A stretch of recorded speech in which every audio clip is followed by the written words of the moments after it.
everybody, and welcome back to the 1313 podcast, the most mediocre podcast in the Star Wars universe. I'm Jacob. I'm Jackson. And we are without Tommy today. Bum, bum, bum. Oh, well.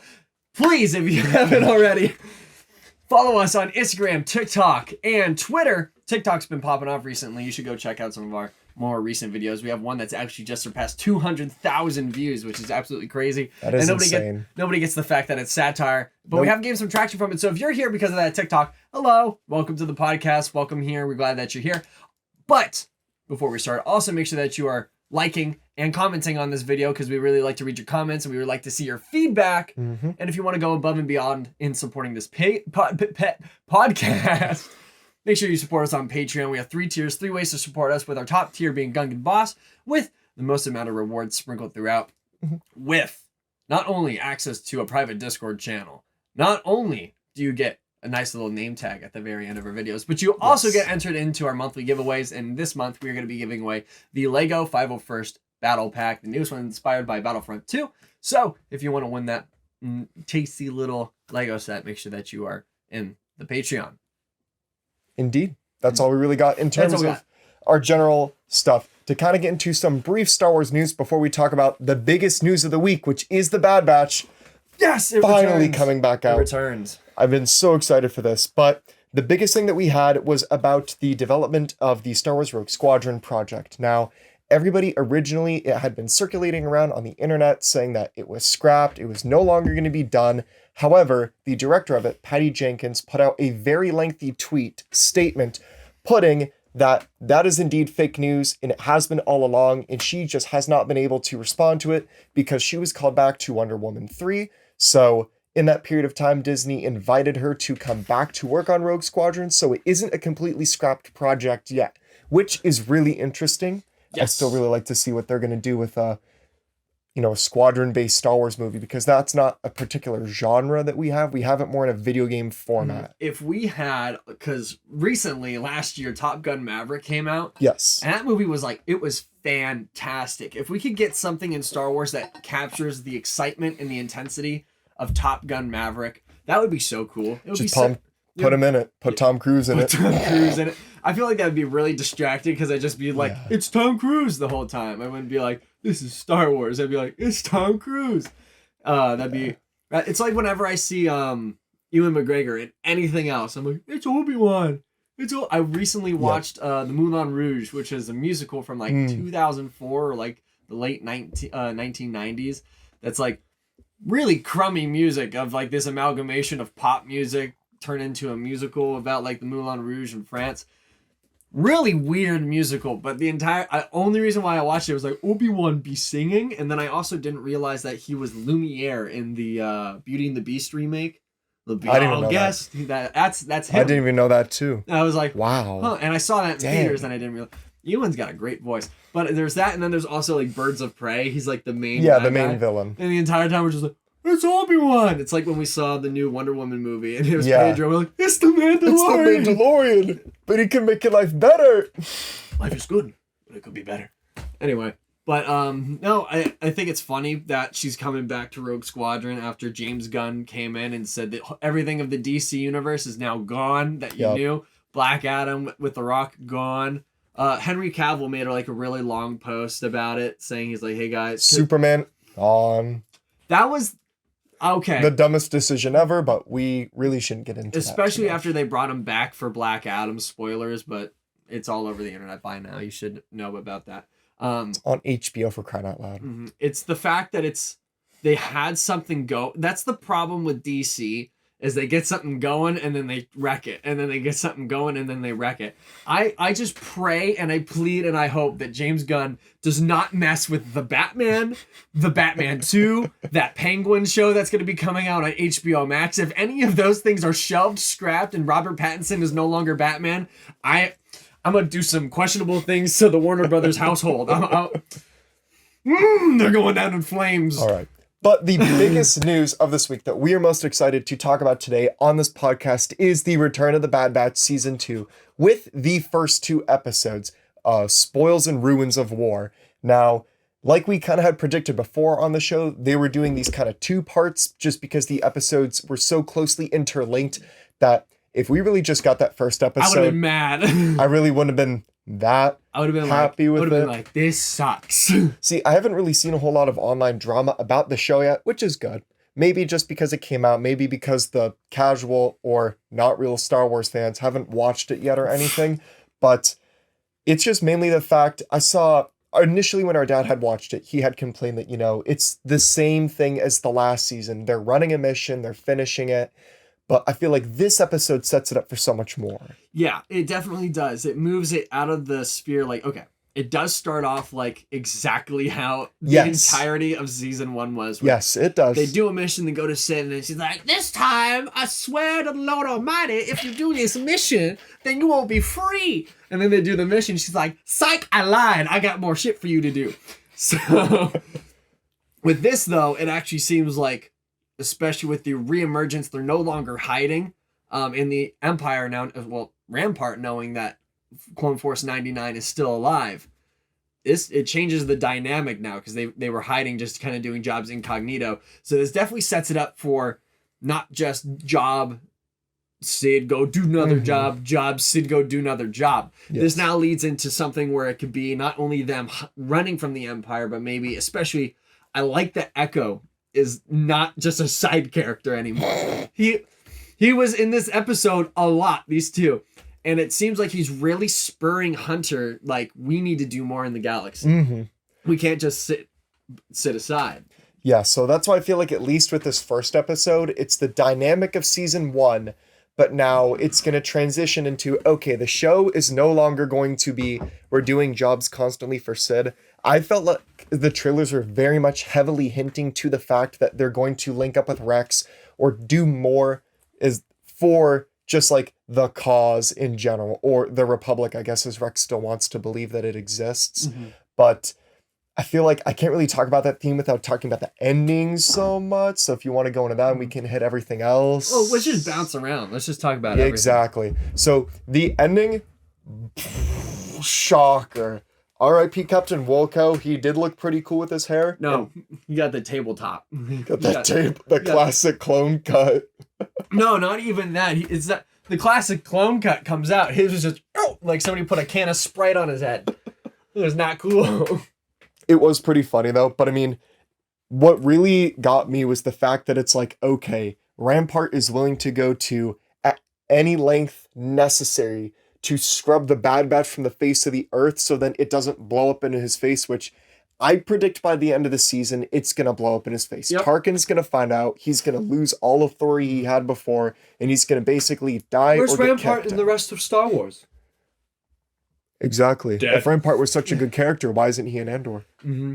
That was a joke. This is something I think would be really cool, though. Okay. If we start getting intertwined, because we don't know about the year of when this is happening compared to Andor. Okay. It would be really cool if we had some like in the middle, just like, because it seems like Echo's poking Hunter, hey, we got to start like fighting against the Empire. It seems like Rex is starting to kind of do the same thing, working with Ahsoka. We have to see what happens to Rex that forces him into hiding with Wolf and Gregor. We've already seen Gregor, so we know that they're going to cross paths at some point. Mm-hmm. But we also have to find out where Ahsoka plays into this a little bit. So I feel like we might get a mention. I feel like if we're going to get anything with her, I think we're just going to get the mention of Fulcrum. I feel like we might just get the mention of Aldhani happening. Because that's what I want. I personally feel like it would be really cool to get maybe some mention of Aldhani or Saw Gerrera or just like one of these main like characters that we know is flying around in the universe causing trouble for the Empire and whatnot, just because everything the Bad Batch is doing is kind of like low key though. It's not like a huge like against the Empire mission like everything that happens in Andor. But it's just minor bounties that they're going like place to place to place to place. It isn't like they're setting up and knocking down the Empire. Everything that they're doing right now is for their own personal gain or for Sid. Yeah. So they're not. My bad. You go. I was saying they're not really doing anything in the much of way of liberation of the galaxy.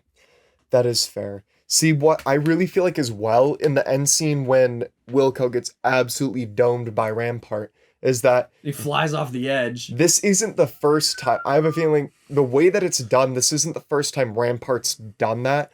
I feel like now it's very heavily hinting into the fact that the inhibitor chip isn't as effective as they thought it would be on the later generations of clones. And so I feel like in this season, we will see the transition of TK troopers into the Empire instead of clone troopers. Mm-hmm.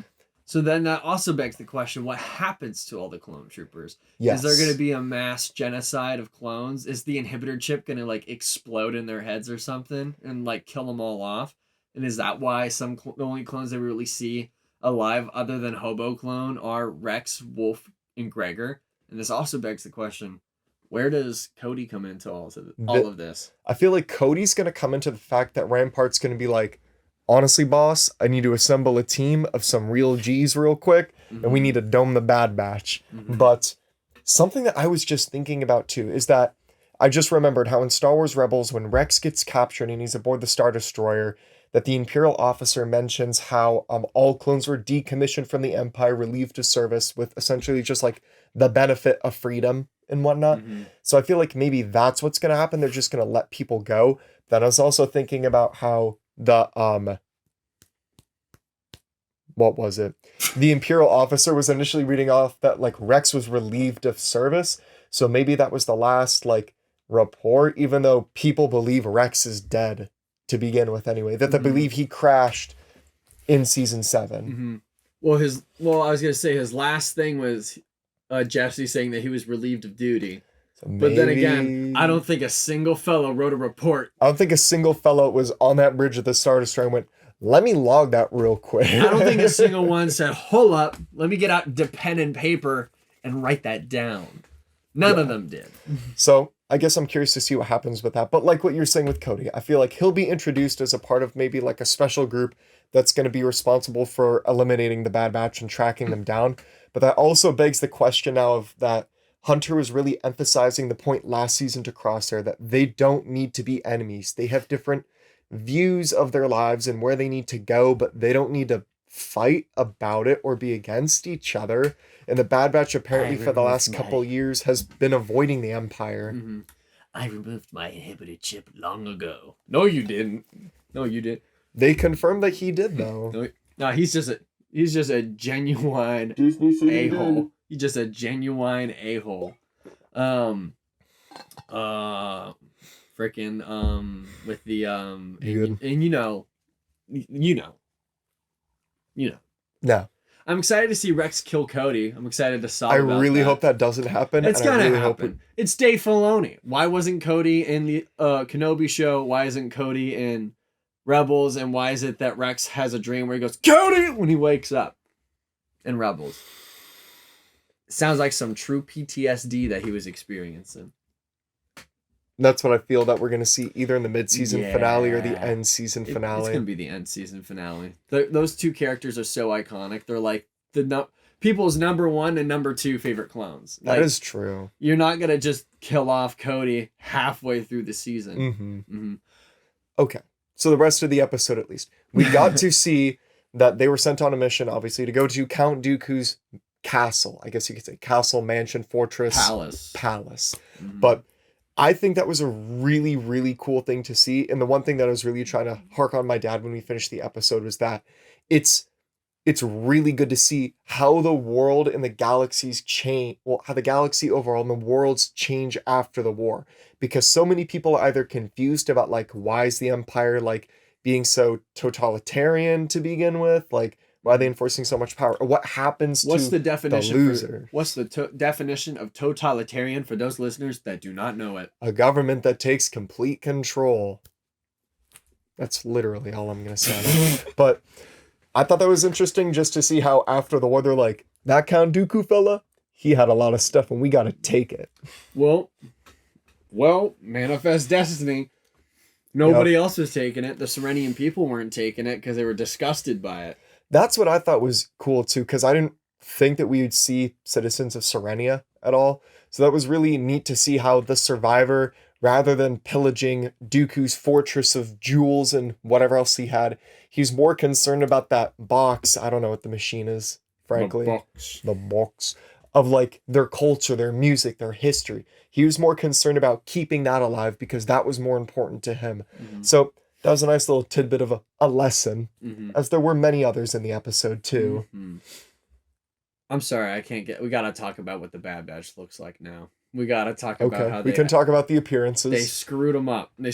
Hunter I is disagree. okay. Hunter is good. You disagree because Hunter is your favorite. Hunter looks good. And he's the only one that you care about. We don't have to talk. You're not worried about old khaki skirt, dog. It's preposterous. Khakis, we got the jeans. He's got the tactical kilt on, dog. And then Tech is wearing blue jeans. Blue jeans. It is preposterous. It's really funny though. When you think about it like that and you put it like that, it's funny. But Tech rolled up to Hollister in between these seasons and said, "Let me get a pair of these mom jeans real quick." I cannot believe it. At least y'all are gonna have a real easy time cosplaying Tech from season 2, because all you have to do is go out to your local Old Navy, buy that $5 cheap, thin, nasty jeans and just go, yep, I'm Tech now. They're also separating their identity as the Bad Batch because they don't have the skull on their uniform now on a lot of their things. Well, because they're kind of hiding the fact that they're Clone Force 99, and that would give them away. Exactly. Hunter still has the skull on half of his. That's Wrecker still has what makes him. But I mean, just the 99 skull that they use. Does Echo still have the 99 on his helmet? I'm pretty sure he doesn't, dude. It's painted over. Let me check, because I noticed that he had like a new like white on the podcast. He has like half of his chest plate is gray, half of it is white. It looks, and then it has like red accents, and he has a red turtleneck underneath it. It looks so bad. Every part of Tech is bad. No, not Tech, Echo. And it makes me so mad. Well, they're basically the same character. Yeah, because nobody cares about him. It makes me really upset because Echo was my favorite. Oh my gosh. Or I'm just going to look for you. Oh, you're just going to look for me? No, bro, I got this. The first thing that popped up on my Instagram was Batty Megan when I typed in BA. I'm no longer looking. But, okay, so beyond the uniforms, I honestly think they're fine. I mean, they're growing on me as the season goes on. Yes, it's really cool to have just almost like a black, a gray, and a red and white uniform. That looks really sweet. That's like super cool to like what their aesthetic was, but they've changed as people and they're changing the direction in which they go. Yeah, yep. No more. That makes me so mad. I just made this. I'm not gonna. Well, you can keep it. Oh yeah, I'm not. I'm still working on Hunter, and I'm doing it as the season 1 appearance. There's no way in hell I'm changing this. Do you know how hard it was to paint these and make them look even and like not even at the same time? It was a pain in the butt. I think I redid them like 3 times. It was such a pain, but it looks good though. Thank you. No, I think they should have like left it the same, or I think it wouldn't be as bad if his skirt wasn't khaki. I think it would be if it was like an off-white or if it was a gray still. Maybe it'll change. Maybe they'll change uniforms again. We don't know what could happen. I feel like there's going to be a nice couple curveballs that we get in this series anyway. I feel like, okay, to be honest, red, white, and black are my 3 favorite colors. And they're pulling with that so far on one half of him. If that skirt, and it probably is a different color, and I'm just colorblind and can't see it. But if it's like, I don't know, it's probably going to grow on me halfway through the season. I'm not going to mind it anymore. But just that original design of just like that gunmetal gray, black accents, and like the red stripes, it was perfect. Mm-hmm. And just like the teeny tiny accents of yellow that you got on the side and on the back of the helmet, they were so good. And then you went and you made it look all silly.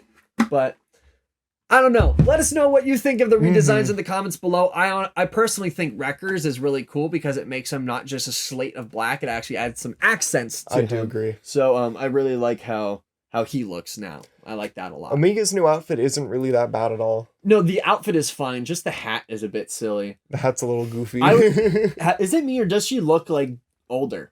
Like she looks older. Yeah, I agree. That's something I was it didn't look like Omega from season 1. Yeah, she looks subtle. More mature. So that's why I'm curious as in how many years have exactly passed since Camino to begin with. Granted though, kids grow really fast. They do. So it's like. But she's normal aging. The Bad Batch is accelerated aging. I know. I'm just saying in general, children do tend to age quick. So my thing is, I really hope that at some point she gets like a helmet or like some. if one of the Bad Batch dies, she dons like half of their armor or something, or like she gets her own helmet. Because as of now, that hat is pretty goofy. I hope she gets her own set of armor. I know there's plenty of people in the costuming community and online that have created a set of Omega armor, which I thought looked pretty good. Maybe they could borrow that idea. It wouldn't be that bad, but it won't be the black and the gray like the original designer had it. I wish they kind of went, because half of those people had the Omega armor wasn't necessarily clone armor. It was more like a Tiny Tina from Borderlands. Kind of like I like that. I like like that idea. Just random pieces all stuck together, but it looks cool. And especially for them kind of being like going place to place and scrapping, I think it would have fit. But no. Overall, Hunter did get the best treatment out of all of it. Oh yeah. Especially with the shoulder pads with the Hauser accents on them. It's the same color as his helmet. So I'm assuming it's a callback to him or like something to honor him. But I really like Hauser's color. And as colorblind individuals, you gotta get what you get. I might be ordering some colorblind glasses, so I might be able to see the world as it truly is. Those are expensive, though. I need them for class. Yeah. I was taught side note, I'm taking a color class next semester, and I was talking to some people that were in the class, and like, I don't do well with shades because I'm colorblind, and half of the assignments will be take these pigments and like make purple or make indigo, and I'm like, I already cannot see them. So we did like a color lecture last semester, and somebody held up a thing and said, "This is blue." I went, "No, it's not. That's purple." And everybody went, "It's what?" And I went, "That's purple."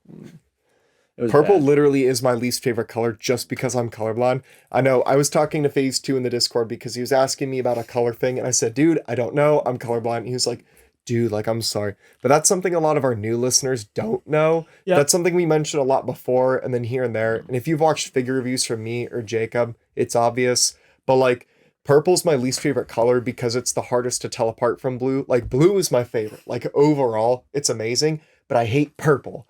So that's where the awful hatred of purple comes from. That's why 90% of the time on this podcast, I'm wearing something black or something white, because I can tell what those are so well. I'm like, dude, this is black. So I love my blacks, and I love the my black pigments and my white pigments on my shirts. Yes, I love it.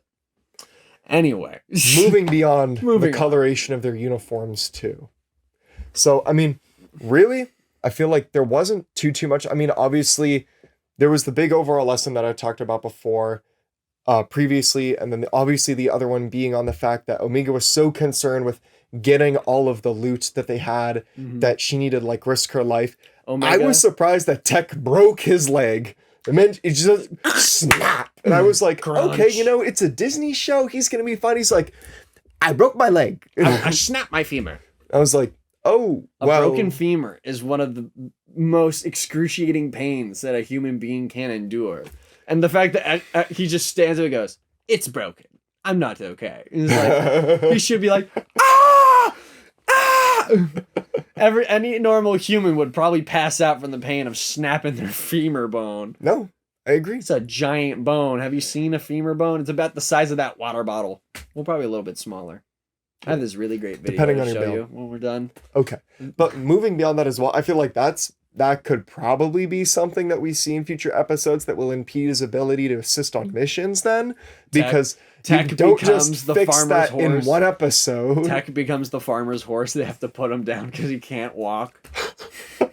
Unless they put him in a Bacta tank, because I guess that fixes everything due to Star Wars lore, but we don't know how Bacta works. It kind of fixes everything. It kind of does fix everything. Like excruciating pain, like for Boba, or if you're Luke and you get attacked by a Wampa. But not Darth Vader. Not him. He's just forever suffer. Built for pain. That's all he is. Yup. See, I was happy at least that in this episode we got a majority of all the previews and the little tidbits that we had seen before from the trailers. And we really like that, obviously, because then that's going to lead into the fact that everything that we see from here on out is going to be brand new. Yep. There's only like, I'd say 2 or 3 more episodes of that we can get pieces from the trailer out of. Mm-hmm. And that's when everything starts to get good, because let's not forget, we had that setup of that cloning mountain that we saw at the end of Bad Batch Season 1. Yes. We have that. We have our theories about the Stormtrooper Task Force 99. Yes. I have my theories about them starting to do Force-sensitive cloning, and they might have been successful once with Starkiller. I would love to see something like that and see him hunt down Bad Batch, because then that would be really cool to get him into canon. And Sam Witwer already does voices in Star Wars, more active, like with Darth Maul in the Clone Wars. The Emperor's already in the season, and Sam Witwer voices the Emperor. He does? Yeah, he did it in the in the Force Unleashed games. I'm pretty sure he does it in the Clone Wars too. Oh. I'm like 99% sure of that. Let me double check.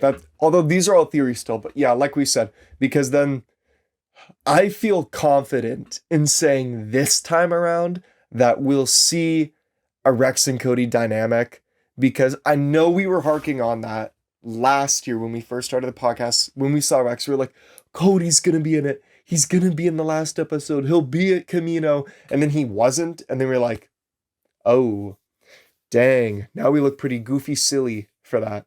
But now since he's in the trailers, and the only tidbits of content not featured in this episode were really just Cody and Crosshair, and then obviously the Emperor as well, just to give that little bit of hype. But I feel like that's going to be such a major plot point that's going to be driven up. Or maybe what if even in the next episode, we just see Crosshair and Cody running up some missions together, because Cody's been promoted to this very high position within the Empire. Because I would also like to see what happens to the rest of the clone commanders, like Bly and, well, you can't with Gree because he's gone, or someone like Fox. Well, no, Fox dies, never mind. But you get what I'm saying, at least with that? Yeah. Are you still looking that up? Sam Witwer voiced him in Rebels, and I think this guy named Nick Jameson is currently doing it in the Clone Wars, because the guy did it initially in the Clone Wars, but he died in 2012. Oh, I didn't realize it changed. That's like Dumbledore. Do you know Dumbledore dies and then he changed Dumbledore? Yeah. I never knew that. Yeah. That's whack. Dumble change. Dumble swap. Dude, look how much of a Chad Sam Witwer is in this photo. Look at him. He's literally doing the face. He's doing the... You can't see it, but he's doing the face. That's funny. He's just a goat for that. Mm-hmm. I love you, Sam.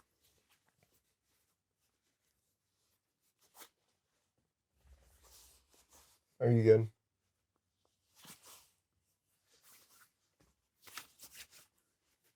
Okay, we're done. You done shuffling around? Huh? Said you're done shuffling around? Yeah, I'm done getting seducing all of our people watching us on YouTube or Spotify. That is fair. We have video on Spotify, if you don't know that already. That is good. That is facts. That is facts. Say, hey, Google, play the 1313 podcast on Spotify. If you have a Google Home anywhere near your speaker, I hope it triggered it. Let's see. Because, I mean, I'm going to be really honest with you. Not a whole lot to talk about. Not a whole lot to talk about. Not a whole lot to talk about. Even though it was 2 episodes. They were very short, and they were the same arc. It's all one. It's the arc of running story. a job. They get hunted down. Mm-hmm. It's cool that Wrecker gets the big cannon and he's blowing up everybody. Do you think he's keeping that cannon for the rest of the season? Because he took it to the Marauder with him. Okay, here's where I'm at. How do you... It's a cannon. How is it getting munitions? It's an energy cannon. Ammo is one of the biggest need-to-knows in Star Wars, like, ever. Like, how does ammo work? Because people say, I'm out. Like, that they're out of blaster bolts. Like, is it cartridges on the side of the clone blaster still? Who said I'm out? I'm pretty sure people have complained before about being low on ammo. I've never heard anything about anybody being low. Then I might be wrong. You might be wrong on that. I know, like, from Battlefront, they overheat. Yeah, that makes sense. Talk about overheating and whatnot. And then we know the clone commando blasters actually shoot actual bullets. Bullets. Well, they have to be reloaded straight up. Mm-hmm. That is so. True. From where I see it, it's just they're plasma rifles that just use and you eventually have to like change the energy cartridge on, like, say for the Stormtrooper blasters, it's very easy to see like where that would go. But for the clone blasters, I've always looked at them and been like, there's not really anywhere to put a cartridge or anything, which could kind of work hand in hand with the fact that they're expendable. These things aren't meant to be used forever. I gotta get it because I see it. I didn't see it. He's getting something, guys. Hold on. This is what I'm referring to, is the fact, because we have the Nerf one, which is based. Let me get it. Loosely based. Loosely based. I'm actually just going to bring it over here because it's easier. So this is what I was referring to. Do clones replace this? Because on the Nerf blaster, it's a charging handle like we know. But actually, now that I remember, when I was rewatching the Bad Batch, when they were at the Secret Imperial Fortress, they changed their blasters to stun by going like this. And then they stunned the troopers. Weird. I just know that, like, for this, the Mando Blast, here, I'm going to shoot the camera real quick. Damn. Oh, wow. It has an active, it's a breech loader rifle, but it has, like, plasma charges that are singly loaded into it. Yeah. So that's another thing. Here's a fun tidbit. Did you know that this part is supposed to fold back to here so then it serves as, like, a shoulder rest? Mm-hmm. Very cool. It doesn't do it on the Nerf one, obviously, but the Hot Toys do it. The Hot Toys ones do it. Yes. Yeah, very, very nice, very So that's nice my attention example to with that. detail with the Hot Toy. But yeah, I don't really think that Wrecker's going to keep that canon. As cool as it was, it's also not his personality. What do you mean it's not his personality? Okay, let me make wait, thing wait. go boom. That's his whole mantra. Okay, no, you're I right. pick you're up right, everything and make it go boom. He can't take it on every mission and make everything go Yes, he boom, bro. He's gonna be playing Star Wars like it's just cause. He's exploding everything. I don't know. I guess we'll see with that. But I mean, they get hunted the entire time and the mission's a bust. I mean, the other really big plot point that we have is that there's that other chick when they go to Sid's office who I guess is the boss of Sid or someone else that works with her. So, I mean, they're just not loosely introducing a character for no reason. She's going to become important at some point. Human Hondo. Yes, Human Hondo. She's familiar, though. I feel like I've seen her before. I have no clue, dude. I couldn't tell you. Maybe it's just that she kind of has like a generic space pirate design. It just looks familiar. I don't know. If she's from something, let us know in the comments below. Yep. But maybe we could be wrong. Or maybe the actress is familiar and that's where you're remembering her no from. idea. Not a clue. That could also be it. Not a clue. But I'm hoping to see some cool action and then an actual growing to the story and moving it in a different direction. Because I'm going to be real. If the Bad Batch go on another mission next episode, like for Sid, I'm going to just be like, Dave, you might be dropping the ball. Who let him cook? You let him cook too long. That's the thing, though. I'm so scared because everything that Dave has done so far has been a banger. He's bound to miss. At some point. At some point in time, he's bound to miss. That's just the nature of the beast. Not everything you put out is going to be absolutely amazing. So he's going to miss eventually. And I'm going to be really sad when he does. And I pray Bad Batch Season 2 isn't that miss. But with that...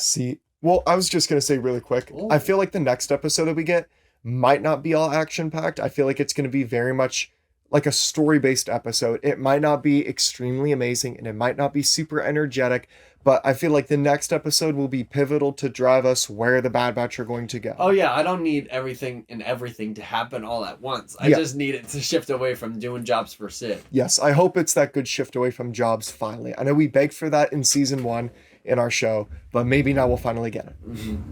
Okay. But with that, I feel like we did talk about everything. I feel like about we this exhausted. episode. That was important. We're not gonna stretch it out for the sake of stretching it out. Even though it was 2 episodes and we're around 35 minutes of recording audio. I think this might be the shortest episode of the 1313 podcast. That's fine with me. Doesn't need to be an hour if it doesn't need to be an hour. Oh, well, thank you guys so much for listening and watching this episode of the podcast. Please, if you haven't already, subscribe, leave a like, leave a comment. Let us know what you thought of the Bad Batch beginning, whether you liked it, whether you didn't like it, whether you hope it goes somewhere different, or you hope that they still do jobs for Sid. And if you do think that, you're going to get banned. But also, if you haven't already, make sure that you're supporting us on Patreon and following us on TikTok, Twitter, and Instagram. Yes. And we will see you guys next time. Bye-bye. Bye.